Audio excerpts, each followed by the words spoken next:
नमस्कार, मैं दुलारी अंसारी और आप देख रहे हैं भारत 36 नेशनल। मैं बीजेपी के रायपुर के जिला कार्यालय में हूँ, एकात्म परिसर में। चर्चाएं जोरों पर है। 11 लोकसभा सीटों का चुनावी बिगुल बज गया है। 3 चरणों में छत्तीसगढ़ में चुनाव होने हैं, पूरे देश भर में चुनाव होने हैं। हर बार बीजेपी कह रही है कि अब की बार 400 पार, अब की बार 400 पार का नारा दमखम से दिया जा रहा है। मोदी की गारंटी है, गारंटियों की भी गारंटी है। देखना बहुत दिलचस्प होता है कि इस बार बीजेपी सरकार कितने सीटों को जीत पाती है और कितने सीटों को नहीं जीत पाती है। मेरे साथ संजय श्रीवास्तव जी हैं। संजय श्रीवास्तव जी, मैं साफ तौर पे आपसे पूछूंगा कि बार बार बीजेपी एक नारा दे रही है, अब की बार 400 पार। क्या सच में ये नारा महज नारा है? क्या बीजेपी 272 सीटों के आसपास सिमट जाएगी? देखिए, अब की बार 400 पार ये महज एक नारा नहीं है, ये हमारा एक लक्ष्य है। और इस लक्ष्य की पूर्ति कैसे होगी, इसके उदाहरण हमने पहले भी चुनाव परिणाम में सामने देखे हैं। जिस तरीके से वर्ष 2014 में हमने एक सरकार बनाने का लक्ष्य लिया था, लोग कहते थे कि बीजेपी कभी पूर्ण बहुमत के साथ में नहीं आ सकती, मेजॉरिटी के साथ में नहीं आ सकती, लेकिन उस लक्ष्य को हमने पूरा किया और 273 के आंकड़े को पूरा करके हमने 282 सीटें प्राप्त की। 5 वर्ष के काम के आधार पर जब 2019 में अगला चुनाव हुआ, हमने 300 पार का नारा दिया था। आपने देखा कि हमने 303 सीटें प्राप्त की और गठबंधन के साथ हमने 350 सीटें प्राप्त की। इस बार भी हमारा नारा है कि हम संयुक्त रूप से मिलकर 400 पार, अब की बार 400 पार। निश्चित तौर पर बीजेपी जो है लक्ष्य आधारित अपने कामों के आधार पर 10 सालों में हमने जो काम किया है और एक लक्ष्य है, हमारा कार्यकर्ता मेहनती कार्यकर्ता है, बूथ तक का कार्यकर्ता इस लक्ष्य की पूर्ति के लिए काम करता है। तो मुझे लगता है ये कोई बहुत अचंभा नहीं होना चाहिए कि इस बार के चुनाव में जो परिणाम आएगा वो 400 पार हम क्रॉस करेंगे। देखिए, महज माना जा रहा है कि 11 लोकसभा सीटें हैं। एक राजनांदगांव को और दुर्ग को छोड़ दें, विजय बघेल और संतोष पांडे को अगर छोड़ दें, तो बाकी सारे सीटों पर बीजेपी ने बदलाव किए। क्या ये बदलाव बहुत जरूरी थे? क्या बदलाव जीत का कारण बनेंगे या बीजेपी को कुछ सीटों का नुकसान भुगतना होगा इस बार? देखिए, सीटों पे कौन प्रत्याशी होगा, कौन बेहतर होगा, कौन जीत सकता है, इसके तमाम फैक्टर होते हैं। किसी भी एक प्रत्याशी के चयन के लिए बहुत सारे फैक्टर होते हैं। जो व्यक्ति जीत सकता है, उसकी छवि कैसी है, पुराने काम कैसे है। उस सीट पर जीतने वाले कई कार्यकर्ता हो सकते हैं, लेकिन किसी एक पर मुहर लगती है। और मुझे लगता है जो परिवर्तन, एक नई राजनीति में एक नया प्रयोग और एक नई चीजें, जो आम जनता की जो अपेक्षाएं हैं, उसकी पूर्ति यदि कोई कर रहा है तो बीजेपी कर रही है। जैसा आपने देखा पिछले कुछ वर्षों में पूरे के पूरे सांसद सिटिंग यदि एमपीज को बदल दिया जाता है, तो मुझे लगता है ये होना ही चाहिए। और सीट बदलने का या टिकट बदलने इसका अर्थ ये नहीं है कि उन्होंने अच्छा काम नहीं किया या वो अच्छे कार्यकर्ता नहीं, लेकिन एक रोटेशन होता है। असंख्य कार्यकर्ता, सबसे बड़ी पार्टी, करोड़ों कार्यकर्ता, लाखों कार्यकर्ता है। हर एक कार्यकर्ता का एक लक्ष्य होता है कि वो भी कहीं ना कहीं इस तरह का प्रतिनिधित्व करे, काम करे। तो मुझे लगता है पार्टी इस पर बड़े तौर पर विचार करती है और उसके बाद जो तय होता है उसके आधार पर बहुत सारी योजनाओं को आधार बनाया गया छत्तीसगढ़ में सरकार बनाने को लेकर के। एक तरफ भूपेश बघेल का नारा था कि 75 पार का नारा था और आप लोगों का था कि 50-55 सीटें लाई जाएगी, और जो कि बीजेपी की कहीं ना कहीं वो जो खूबियाँ थी, जो रंग थी, वो मेहनत थी, वो दिखी। 655 करोड़ आपने महतारी वंदन योजना में दे दिया है। 2 महीनों का बकाया राशि बताया जाता है, एक जनवरी का, एक फरवरी का। टोटल राशि 1310 करोड़ के आसपास होती है। ये राशि का आवंटन होगा इस बार इन सालों में, या ये राशि महज जिस तरीके से किसानों का बोनस रोक दिया गया था 2 सालों का, और इसका खामियाजा बीजेपी को कहीं ना कहीं भुगतना पड़ा? तो क्या 1310 करोड़ जो अभी एक बड़ा भार सरकार के ऊपर है, इस भार को सरकार कैसे मुक्त होगी इस भार से? नहीं, देखिए, जो लोग काम नहीं करते हैं वो महज एक शुगुफा या भ्रम पैदा करके राजनीति करना चाहते हैं, और कांग्रेस ने यही किया। आपको ध्यान होगा कि भूपेश बघेल की सरकार जब बनी, सरकार बनने के बाद भी यदि सरकार काम नहीं कर पा रही थी तो उसका पूरा का पूरा ठिकरा ये केंद्र पर करते थे, माननीय मोदी जी पर करते थे। आपको याद होगा कि लगातार पत्र लिखने का सिलसिला जारी किया गया था। ये जनता पर भ्रम फैलाना चाहते थे, ये जनता को मैं ये कहूं कि भ्रमित करके वोट पाना चाहते थे। लेकिन कांग्रेस को ये याद रहना चाहिए कि छत्तीसगढ़ की जनता समझदार है। हमने जो मोदी की गारंटी में या हमने घोषणा पत्र में जिन योजनाओं को शामिल किया था, ये नई योजनाएं, ये नई योजनाओं को हमने प्रारंभ किया है। जिस स्थिति से, जिस महीने से जब योजनाएं प्रारंभ होती हैं, उसके बाद से वो योजना आगे बढ़ती है। इसके बाद किसी भी प्रकार का 1 महीने का गैप भी नहीं होगा। तो मुझे लगता है कोई योजना जब प्रारंभ होती है तो लगातार आगे बढ़ती है और ये योजना लगातार आगे बढ़ेगी। अभी हो सकता है आचार संहिता हो, अगले महीने की राशि आचार संहिता के बाद आ जाए, जो छूटेगी राशि 2-3 महीनों की एक साथ आ जाए। तो मुझे लगता है कि जो हमने वादा किया, और सबसे बड़ी बात आपको बता रहा हूं, ये कांग्रेस वाले कान खोलकर सुन लें कि महिलाओं का विश्वास कैसे कांग्रेस पर से उठा। आपने अपने घोषणा पत्र में सरकार बनाने के लिए महिलाओं से वादा किया था कि हम शराबबंदी करेंगे, लेकिन शराबबंदी आपने नहीं किया, बल्कि शराब से आप अनधिकृत आए, शराब की खपत बढ़ गई, अनधिकृत आए, ईडी के माध्यम से आ रहा है कि भ्रष्टाचार हो रहा है, मंत्रियों के पास से पैसे जा रहे हैं, इस तरह की चीजें सामने आ रही। इसीलिए यह हुआ कि आपको ध्यान होगा कि जब हमने घोषणा पत्र में यह शामिल किया कि हम 1000 रुपए प्रति माह और 12,000 रुपए वार्षिक महिलाओं को हम महतारी बंधन योजना के माध्यम से उनके खाते में पैसा डालेंगे।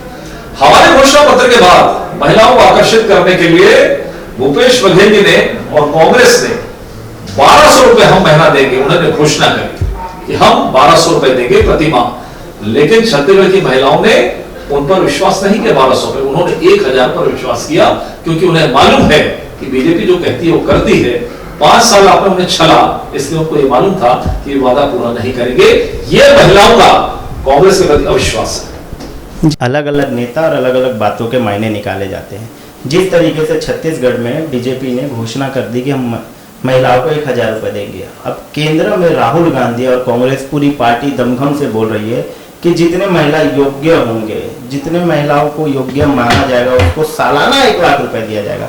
क्या इससे वोट बैंक इधर उधर होगा?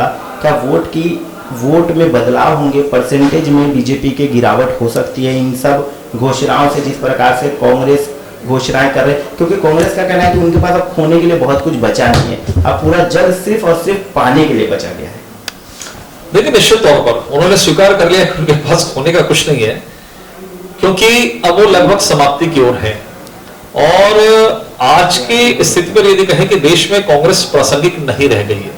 बरसों बरस इस देश के अंदर में कांग्रेस सत्ता में रही है, 50-60 सालों तक रही, उसके बाद हम 10-15 सालों में सत्ता में रहे, 10 और 6 साल यदि हम कहें, इसमें सत्ता में कांग्रेस ही रही, लेकिन उन्होंने कभी भी लोगों को प्राथमिकता नहीं दी, विशेषकर महिलाओं को प्राथमिकता नहीं दी। और आप ही की तो सरकार थी 5 साल, आपने वादा किया था, लोगों ने देखा छत्तीसगढ़ की महिलाओं ने कि जो लोग अपने वादों को पूरा नहीं कर पाए, वो अब केंद्र में सरकार बनाने के लिए इस तरह का प्रलोभन दे रहे हैं। तो मुझे लगता है कि छत्तीसगढ़ की जनता और छत्तीसगढ़ की महिला समझदार है, वो इनके प्रलोभन में नहीं आने वाली है। कांग्रेस पिट चुकी है, कांग्रेस को यहां से 1 सीट नहीं मिलने वाली है। बड़ा चुनाव और बड़े चुनाव में बड़े लोगों का हस्तक्षेप। सुप्रीम कोर्ट का फैसला आया कि इलेक्ट्रॉल बॉन्ड के माध्यम से आपने कितनी राशि ली, किससे ली और कैसे ली, ये बताना होगा। ये आपको बताना होगा एसबीआई को, और एसबीआई बताएगा चुनाव आयोग को। चुनाव आयोग 31 मार्च तक अपने वेबसाइट पर इसको सार्वजनिक करेगी। इसको एक तरफ कांग्रेस ने अपनी जीत बताई और बीजेपी की हार बताई। बताया जा रहा है कि अभी तक बीजेपी ने इस मामले को लेकर के कोई बड़ा बयान जारी नहीं किया है। और क्या लगता है संजय श्रीवास्तव जी कि इस बार 31 मार्च तक बता दिया जाएगा कि कहां से कितना पैसा आया है, या फिर छुपा लिया जाएगा? देखिए, ऐसा है कि इस देश में संविधान है, कानून व्यवस्थाएं है, सुप्रीम कोर्ट का जो निर्णय है उसको हम मान्य मानते हैं।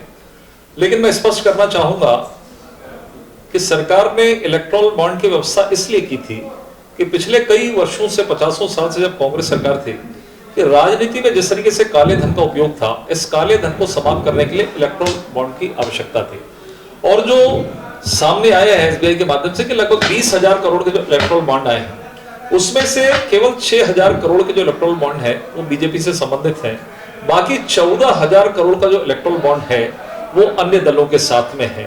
अर्थात 303 सांसद वाली 11 राज्यों में जो सरकार है उसके 6,000 करोड़ और 240 सांसद दले वाली जो अन्य दल हैं वो 14,000 करोड़ का इलेक्ट्रॉल बॉन्ड है। मुझे लगता है ये सब चीजें जो इलेक्ट्रॉल बॉन्ड लेता है उसकी बैलेंस शीट में ये सब चीजें दिखाई देती है, जो देता है उसकी बैलेंस शीट में भी ये सब चीजें दिखाई देती है। मैं कांग्रेस से सवाल करना चाहता हूं कि कांग्रेस ये चाहती है कि इस तरह की व्यवस्थाएं ना बने।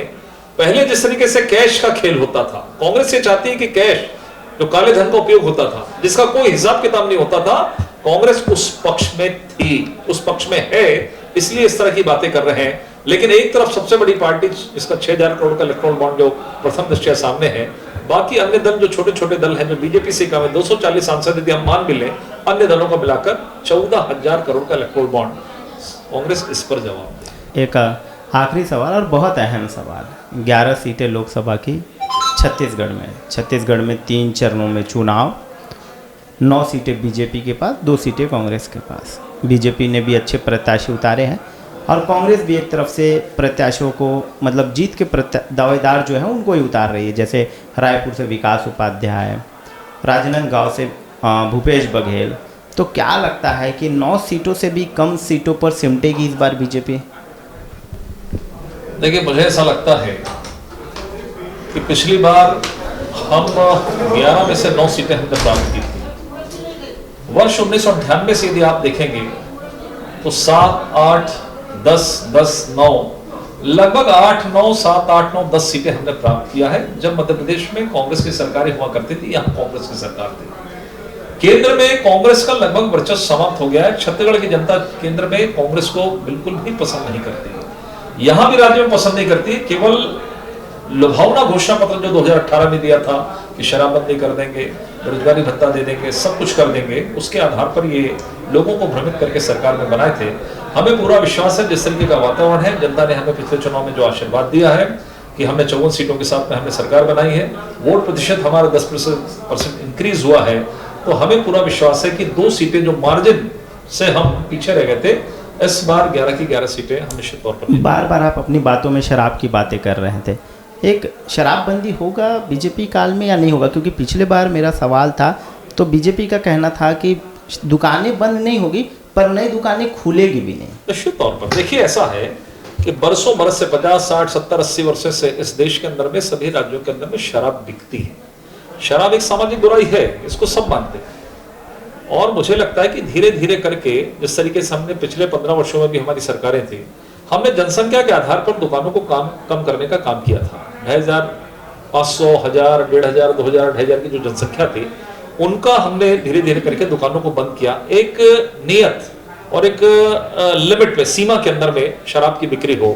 लेकिन कांग्रेस ने तो, मैंने कहा, वोट बटोरने के लिए महिलाओं से उन्होंने वादा किया था, अपने घोषणा पत्र में अंकित किया था कि हम शराब बंदी करेंगे, ये अंकित है उनके घोषणा पत्र में। उसके बाद उन्होंने छलावा किया, इसलिए महिलाओं ने उन्हें बाहर का रास्ता दिखाया। सरकार धीरे धीरे करके जनसंख्या के आधार पर शराब की दुकानों में कमी। तो हमारे साथ एक्सक्लूसिव थे संजय श्रीवास्तव जी, जो छत्तीसगढ़ के बीजेपी के महामंत्री हैं, और वो बता रहे कि किस तरीके से महिलाओं के साथ न्याय हुआ है। महिलाओं को जो महतारी वंदन योजना है उसके तहत पैसा मिलना चालू हो गया है। इलेक्ट्रोल बॉन्ड जो आया वो क्यों आया, कैसे आया और किस लिए लाया गया। पर इस बार छत्तीसगढ़ का चुनाव हाई वोल्टेज चुनाव है। बृजमोहन अग्रवाल न हारने वाले नेता को बीजेपी ने रायपुर लोकसभा से प्रत्याशी बनाया है। उधर हारे हुए नेता को, विकास उपाध्याय को, कांग्रेस ने प्रत्याशी बनाया है। क्या विकास उपाध्याय हार को जीत में बदल पाएंगे या फिर से एक बार हार जाएंगे और बृजमोहन अग्रवाल जीत को बरकरार रखेंगे? खैर, देखना बहुत अहम होगा कि छत्तीसगढ़ के 11 सीटों पर कितनी सीटें बीजेपी के पास आती है और कितनी सीटें कांग्रेस के पास जाती है। तमाम बड़ी खबरों के लिए देखना न भूलिए भारत 36 नेशनल।